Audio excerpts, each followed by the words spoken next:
ሰላም ይብዛላችሁ ኢትዮጵያ ውስጥ ያላችሁ ቅዱሳንና ከኢትዮጵያ ውጭም ያላችሁ ይሄን መልእክት እንደደረሳችሁ ሼር አድርጉ። በተለይ ማውራት የፈለኩት በፓስተር ቢኒያም ሽታይ በርግጥ እሱ ፓስተር ነው፣ ተሾሟል አልተሾመም አይታወቅም። አሁን በቅርቡ ሚዲያ ላይ አንድ ታላቅ በእግዚአብሔር ሰው ላይ ሲያወራ ስለሰማው ነው። ሌላው ደግሞ ለሱም ብቻ አይደለም ለሚረት አብም ለመምህር ሚረት አብም አድርሱለት ይሄን መልእክት። እንደገና ደግሞ ሌሎችም ሼር አድርጉ። ማውራት የፈለኩት በኢትዮጵያ ምድር ላይ በእውነተኝነት መንፈስ ተነስተው ወንጌልን እየሰበኩ ያሉ ሰዎች አሉ። በተለይ በዮናታን አክሊሉ ላይ መልካም ወጣት ስራ ላይ እጃችሁን ጣልቃ የምታስገቡ ሰዎች፣ ዮናታን አክሊሉ ከመነሳቱ በፊት ኢትዮጵያ ውስጥ ወጣቶችን ሰብስቦ ያስተማረ ሰው አለ። እውነቱን ብናወራ እኛ አገልጋዮችም ጭምር የምስሩ ሰዎችን መደገፍ አለብን እንጂ መቃወም የለብንም። ዮናታን አክሊሉ ሺሻ ይሸጣል ቤተክርስቲያን በር ላይ ስትል አታፍርም? ቢኒያም ሽታይ እንደገና መልካም ወጣት ገንዘብ ማሰባሰብ ገንዘብ ተሰብስበው ፕሌን ገዛ ለራሱ የሚሰሩ ህንጻዎችን ለምን አታዩ? አዲስ አበባ ላይ እየተሰራ ያለው፣ አዋሳ ላይ እየተሰራ ያለው፣ ወላይታ ሶዶ ላይ እየተሰራ ያለው እነዚህ መልእክተኞች ወጣቶችን እንዴት አድርገው እንደቀየረ ብዙዎችን ከሱስ እያስመለጠ ያለ። ስለዚህ ከወሬ ያለፈ ሰርታችሁን አሳዩ። እናንተም በየራሳችሁ ቤተክርስቲያን በራሳችሁ ሃይማኖት ውስጥ ሰርታችሁ አሳዩ። በዚህም በአንዳንድ በሚነሱ ሰዎች ላይ መናገር የሚፈልገው መልእክት አለ ከመጽሐፍ ቅዱስ አንጻር ነህምያ ምዕራፍ 4 ከቁጥር 6 ላይ አንድ ቃል ማንበብ ፈልጋለሁ። ይሄ ቃል ለእናንተ ነው፣ ጥንቃቄም እንድታደርጉ ነው። እዚህ ቦታ ላይ ህዝቡ ከልብ ስለሚሰራ ይላል።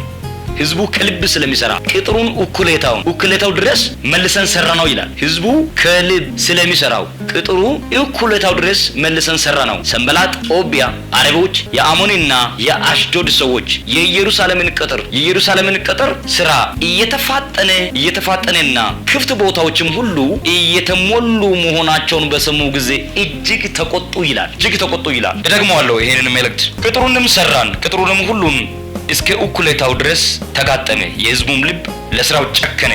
ሰንበላጥና ጦቢያም አረባውያንም አሞናውያንም አሽዶዳውያንም የኢየሩሳሌም ቅጥር እየታደሰ እንደሄደ የፈረሰውም ሊጠገን እንደተጀመረ በሰሙ ጊዜ እጅግ ተቆጡ ይላል። ምን ያስቆጣል? የወደቀ ቅጥር ቢሰራ ይሳየው፣ ኃይል ይስጥ፣ በርታ፣ እኛ ካንተ ጋር ነን ይባላል እንጂ ነህምያ የወደቀውን የኢየሩሳሌም ቅጥር ነው የሰራው። ሰንበላጥና ጦቢያ የወደቀውን ቅጥር ሳይሰሩ ስለነበሩ በእነሱ ያልተሰራ በነህምያ መሰራ ሲጀመር በቁጣ በብስጭት ተነሱበት። የሚሰራውን ስራ እንኳን ከበሮ ያፈርስ በታላል። ይሄን ቅጥር እኮ ቀብሮ እንኳን ያፈርስበታል አሉ። ጦቢያ ከነህምያ በፊት ያን ቅጥር ሰሩ እንዴ? አልሰሩ። ነህምያ ካለበት ቀን ስራ ሰርቶ ራሱን ከሚያስተዳድርበት ተነስቶ የኢየሩሳሌምን ቅጥር ሲሰራ፣ የእግዚአብሔርን ቤት ሲሰራ፣ ሲገነባ፣ የተበተኑ ነቢያቶችን ካህናቶችን ሲሰበስብ በቁጣ ተነሱ። በቁጣ የምትነሱ ሰዎች የሚሰሩ ሰዎች ላይ እየሰራ ነው። ዮናታን አክሊሉ ተውት ይስራ፣ እዩም ይስራ። ብዙዎች እየተፈወሱ ነው። ስለዚህ በኢትዮጵያ ውስጥ ጦቢያ አለ፣ ሰንበላጥ አለ፣ ገሳሞች አሉ፣ በቅናት የሚነሱ ሰዎች አሉ። ስለዚህ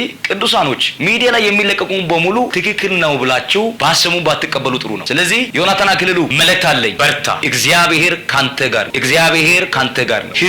ኢትዮጵያ ህዝቡም ካንተ ጋር ነው። እግዚአብሔር ገና ዓለምን አሳልፎ ይሰጣል። ስለዚህ ይሄን መልእክት ውስጥ ላይ ስለተሰማኝ ነው። ታላቅ ስራ እየሰራ ያለውን ሰው ከሺሻና ከሱስ ከጫት ከዝሙት ብዙ ወጣቶችን እየተናጠቀ ያለውን ከአውሬ ልክ እንደ ዳዊት የአባቱን የእሳይን በጎችን ከድብና ከአንበሳ አፍ እየተናጠቀ በወሰደ ሰዓት ጎበዝ ይባላል እንጂ ወንድሞችን አቁት ጭካኔን እናውቃለን። ወጣቶችን ስንት ቤተሰብ አርፏል በዮናታን አክሊሉ። እኔ አሁን ዮናታን አክሊሉን እንደ ክርስቶስ እየሰበኩ አይደለም፣ ወይም ያድናል ብዬ ልክ ማርያምን ያድናል ብዬ ሰውን እየሰበኩ አይደለም። ነገር ግን እውነተኛ ስራ እየሰራ ብዙ ቤተሰቦችን እያሰረፈ ያለ ሰው ነው። ሺሻ ቤተክርስቲያን በር ላይ ይሸጣል ትላል እንደ አፍ ሞልቴ። ምናልባት እያንዳንዳችሁ ከስተጀርባችሁ የሚሰራ ክፉ ስፒሪት ስላለባችሁ ራሳችሁን ቼክ ቢታደርጉ ጥሩ ነው። ለህዝባችሁን ምሳሌ መሆን አለበት። በቃ ምሳሌ የሆነውን እኛ ተቀብለናል፣ አምነናል። እውነተኛ ወንጌል ይሰብካል። አብን ከወልድ ወልድን ከመንፈስ ቅዱስን ከሶስቱ ስላሴ ለይቶ ሲሰብክ አላየንም። እውነተኛ ሰው ነው። ባንወድ ዮናታን አክሊሉ ትክክለኛ መልእክተኛ ነው። ስለዚህ ገና ብዙ ወጣቶችን እሱ ይቀይራል። እነሱ በአመት አይደለም በአንድ ወር እሱ የሰራውን በአመት ሰርታችሁ ብታሳዩ ደስ ይለናል። ስለዚህ ይሄን መልእክት ሼር አድርጉ፣ አስተላልፉ። ሰላማችሁ ይብዛ። እኔን የሚፈልገኝ ሰው ካለ በውስጥ መስመር ደውሎ ሊናገር ይችላል። ባስቀመጥኩበት በዚህ ዩቲዩብ ላይ ፌስቡክ ላይ ባስቀመጥኩ መስመር ላይ ደውላችሁ ማናገር ትችላላችሁ። ነብይ ደግሰው እባላለሁ። ሰላማችሁ ብዙ ይሁን።